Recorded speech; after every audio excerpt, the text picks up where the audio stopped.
Bismillahirrahmanirrahim. Alhamdulillahirabbil alamin. Allahumma shalli ala sayyidina Muhammadin wa ala ali sayyidina Muhammad, amma ba'd. Ru'yah Nabawiyah hari keempat. Ini tentang mimpi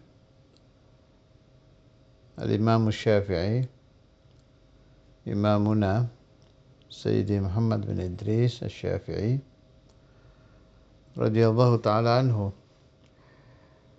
Ini sekedar buat cerita aja ya. Saya sudah lama nyari rujukan mimpi ini. Kalau mimpinya sih saya sudah dengar ini. Imam Ghazali itu mimpi dirudai Nabi. Syekh Abdul Qadir Jailani mimpi dirudai Nabi.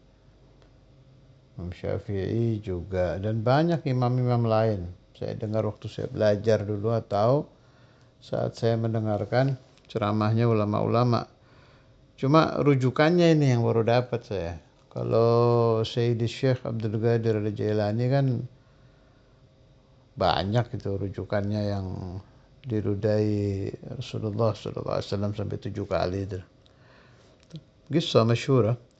Nah, ini baru ketemu nih Imam Syafi'i ini. Masih dari kitab yang sama. Ra'aitun Nabiya sallallahu alaihi wasallam. Qala Syafi'i rahimahullah. Berkata Imam Syafi'i rahimahullah, ra'aitun Nabiya sallallahu alaihi wasallam faqala li ya ghulam man anta? Qultu min rahtika ya Rasulullah. Faqala udnu minni. Fadanawtu minhu فأخذ من ريقه المبارك وقال افتح فمك ففتحت فمي فأمر من ريقه على لساني وفمي وشفتي وقال امضي بارك الله فيك. Masya Allah.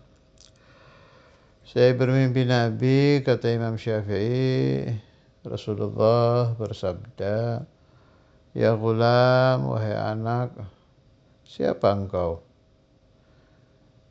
Imam Syafi'i menjawab, aku dari Rahat.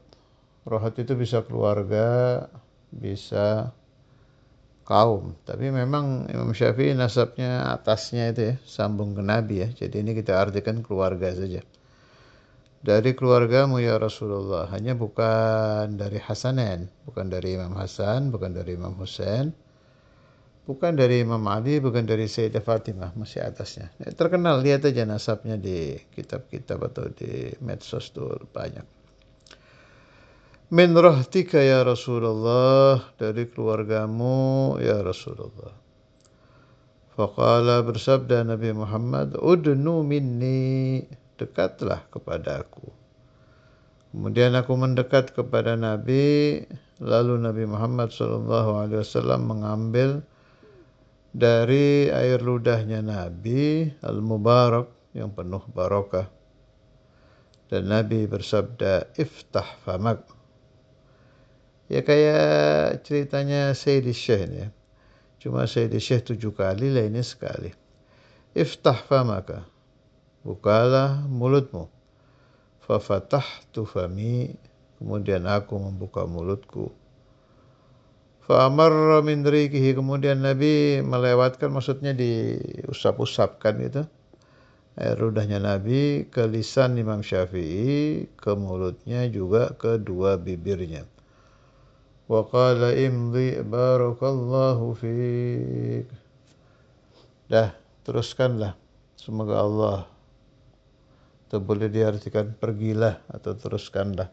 Semoga Allah Ta'ala memberikan engkau barakah. Ini menunjukkan bahwa orang-orang besar, semisal Al-Imam Syafi'i, Al-Imam Al-Ghazali, Syekh Abdul Qadir Al-Jailani, dan banyak ulama-ulama kubar, aulia kubar itu jadi begitu min barakati riqi Rasulullah sallallahu alaihi wasallam, Karena ternyata di masa lalunya, kalau bukan masa kecil, di masa remajanya atau awal-awal usia mudanya itu, sebelum tampil ke masyarakat ya. Kayak Syekh Abdul Qadir, itu pas mau ngajar kan. Cerita terkenal kan, karena beliau merasa dari daerah Ajam, bahasanya bahasa Ajam. Syekh Syed. Saya pernah nanya ke Habib Salim Syatiri itu, kenapa Syekh Abdul Qadir Jailani itu kok waktu ditanya Nabi beliau menjawab ana rajulun a'jamiyun, padahal beliau cucunya. Dijawab oleh Habib Salim Syatiri, saya nanya langsung itu. Kata Sayyidil Habib Salim Syatiri, min nahiyatil lughah, dari segi bahasa, sebab beliau hidup di perkampungan orang Ajam kan. Setelah dirudai Nabi kan bahasanya jadi sangat indah. Itu Sayyidi Syekh. Kalau Al-Imam Syafi'i dari masa kecilnya aja.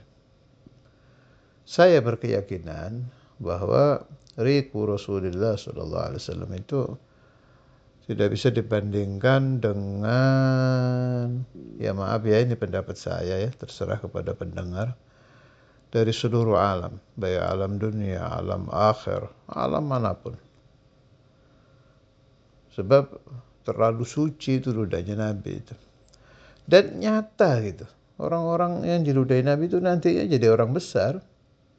Apalagi Imam Syafi'i. Futuh itu setelah mimpi diludai Nabi.